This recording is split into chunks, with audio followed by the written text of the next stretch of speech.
وأحمد المصطفى صلى الله تعالى عليه وعلى وأصحابه وأزواجه وأهل بيته وأفراده أجمعين دائما أبدا إلى يوم الدين. أما بعد فأعوذ بالله من الشيطان الرجيم. بسم الله الرحمن الرحيم. إن الله وملائكته يصلون على النبي يا أيها الذين آمنوا صلوا عليه وسلموا تسليما. اللهم صل على سيدنا محمد وعلى آل سيدنا محمد وبارك وسلم دائما متلازما إلى يوم الدين. بزرگان دین اسلام، ہم نجاست کے مسائل پر گفتگو کر رہے تھے.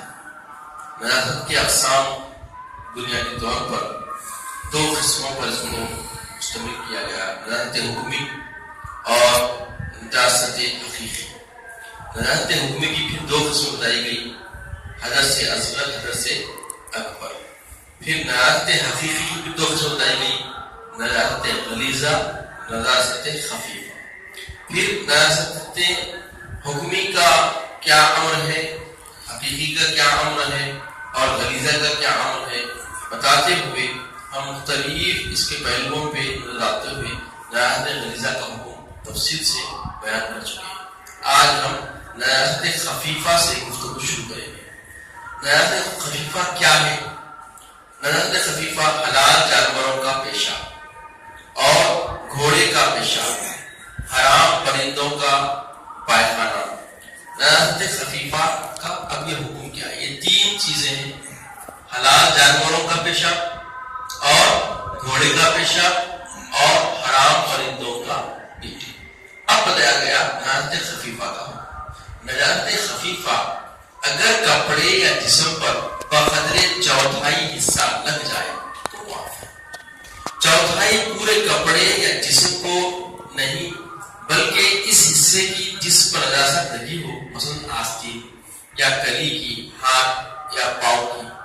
یعنی یہ اعتبار سے آستین کے لگے تو آستین کی چوتھائی، ہاتھ کو لگے تو ہاتھ کی چوتھائی شمار کی جائے گی. چوتھائی سے زیادہ نجاست ہو تو دور کرنا فرض، اور چوتھائی ہو تو دور کرنا واجب، اور اگر چوتھائی سے کم ہو تو دور کرنا سنت ہے. اب نجاست خفیف، غلیظہ اور خفیفہ کے مختلف احکام ہیں. کپڑے اور جسم کے ساتھ خاص ہے. اگر کسی پتلی چیز، سرکہ وغیرہ میں یا خلیل پانی میں اس نجاستوں کا ایک قطرہ بھی ان میں سے گر جائے، تینوں نجاستوں سے کو ایک نجاست کا ایک قطرہ بھی اگر گر جائے، ذرا سا بھی گر جائے تو ناپاک ہو جائے گا. اگر کسی کپڑے یا جسم پر نجاست خفیفہ اور غلیظہ دونوں لگ جائے اور اپنی اپنی مقدار معافی سے کم ہو تو خفیفہ غلیظہ کے تابع ہو جائے گی. یعنی خفیفہ رقیق اور غلیظہ ابھی جو آپ کے سامنے وضاحت کریں تو یہ دونوں چیزیں مل گئی تو اب اعتبار کیا ہوگا؟ خفیفہ غلیظہ میں شامل ہوگی تو غلیظہ کا حکم اس کے اعتبار سے لگایا جائے گا. اگر کسی کپڑے پر نجاست خفیفہ غلیظہ اسی قدر لگے جس قدر معاف ہے لیکن پھیل کر بڑھ جائے جیسے ناپاک تیل تو پھر معاف نہیں. اب تیل کیا ہوتا؟ گرتا ہے ٹپکا، مگر گرنے کے بعد اس کا دھبا کیا ہوتا؟ آہستہ آہستہ بڑھنا شروع آئے گا. تو اب یہ تیل کے اندر غرض گری تھی اور وہ نجیس ہو گیا تھا، اور وہ نجیس جو ہے نا تیل کیا ہوا؟ اپنے کپڑوں پہ گر گیا. تو جتنا پھیلے گا اس کا حکم اس اعتبار سے کیا جائے گا. اب چند چیزیں انتباہ کے طور پر بتائی جاتی ہیں کہ وہ صورتیں اس سے معافی کی بیان کی جاتی ہیں جو شریعت نے بندوں کو دی ہے، جس میں چھوٹ ہے. کسی نجاست کے نہایت باریک چھینٹے سوئی کے نوک برابر کپڑے یا جسم پر لگ جائے تو معاف ہے. انتہائی باریک سوئی کے چھپکے ایسے لگ گئے، اگرچہ کہ ان کا مجموعہ اس مقدار سے بڑھ جائے تو شرط معاف ہے. چیدہ چھینٹے گرے، باریک جھنی کے طرح سے آگے گر گئے. راستوں کا کیچڑ اور ناپاک پانی معاف ہے بشرطے کہ اس میں نجاست کا اثر معلوم نہ ہو. میت کو نہلانے والے پر اس کے پانی کے چھینٹے پڑ جائے تو معاف ہے.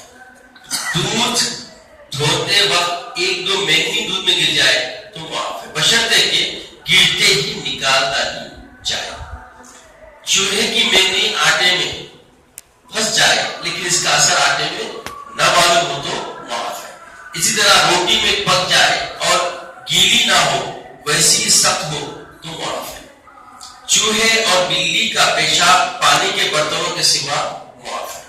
ناپاک چیز اگر دہ دردہ پانی میں گر جائے اور اس کے گرنے سے پانی کی چھینٹیں اڑ کر کپڑے یا جسم پر پڑے تو معاف ہے بشرطے کہ نجاست کا اثر ان پر چھینٹوں میں نہ ہو. یعنی چھینٹوں میں نجاست کا اثر تو بو بانس یہ چیزیں جو ہے اس کو نمایاں نہ ہوتی ہو.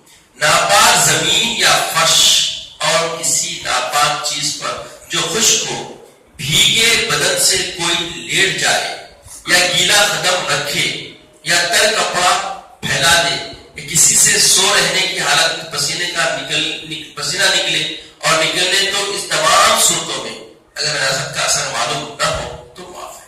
یعنی ناپاک زمین تھی دھوپ پڑ کے خشک ہو گئی اب وہاں پہ بہت سی زمین پہ ہے مگر لیٹے بعد میں اس کا اثر اس کے اوپر نہ آئے یہ شرط ہے. اگر نہیں آیا تو اس کو معاف ہے. وہ چیزیں جو ناپاک نہیں ہیں حسب ذات چیزیں جو ناپاک نہیں ہے شہد کا خون شہید کا وہ جو شہادت ہوتی ہے اللہ کی راہ میں جو لوگ مارے جاتے ہیں ان کا خون ان کے جسم پر ہو تو کیا ہے وہ ناپاک نہیں ہے. آبی جانور مچھلی وغیرہ کا خون ہر جاندار کا وہ خون یا پیپ جو جسم یا زخم سے نکلے مگر اپنے مقام سے نہ بہے یعنی اوپر ٹپکا بن کے اوپر آ گیا پھیلا نہیں اگر پھیل گیا تو اس کا حکم الگ ہے. پھیلا نہیں جاتا ہوا رکا ہوا ہے تو وہ کیا ہے. زبان کے کیے ہوئے جانوروں کا وہ خون جو گوشت یا رگوں میں رہ جائے بشرطے کہ اسی عضو کا ہو.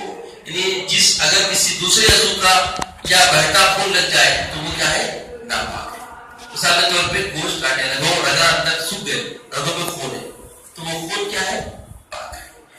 اب اس کے بعد دل جگر تلی کا خون ذبح کے بعد تلی میں خون ہی رہتا ہے نا دل میں بھی کیا رہتا خون رہتا تو یہ خون جو ہے نا پاک ہے.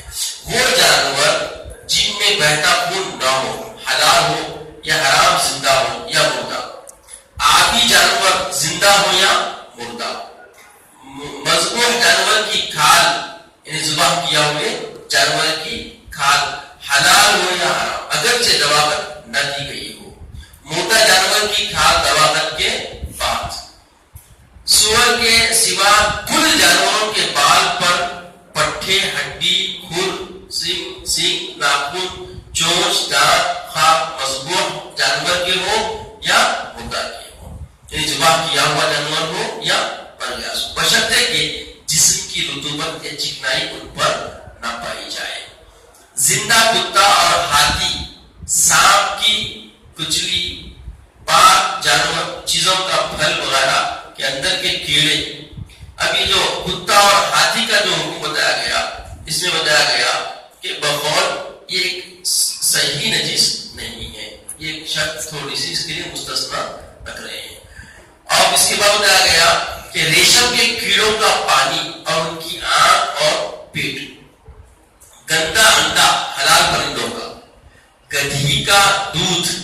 سوتے آدمی کے رال منہ کا پانی خواہ منہ سے ہو یا معدے سے نکلا ہو.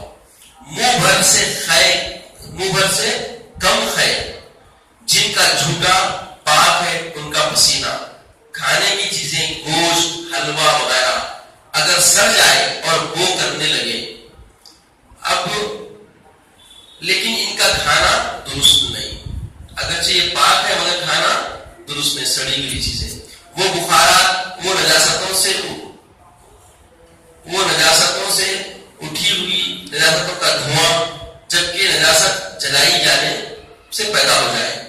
وہ نجس چیزیں جن کی حقیقت بدل جائے مثلا شراب سرکہ بن جائے یا پائخانہ مٹی ہو جائے یا مردار نمک میں گر کے نمک ہو جائے یہ چیزیں مستثنا ہے. اور اس کے بعد بتایا گیا حلال پرندوں کا پائخانہ جو ہوا میں اڑتے ہو چلتے ہوئے بیٹ کر دیے تو وہ ناپاک نہیں ہے. چمکڑ کا پائخانہ اور پیشاب. نجاست کے دور کرنے کا طریقہ جو چیزیں بالذات نجس ہیں جیسے پائخانہ شراب وغیرہ وہ کبھی پاک نہیں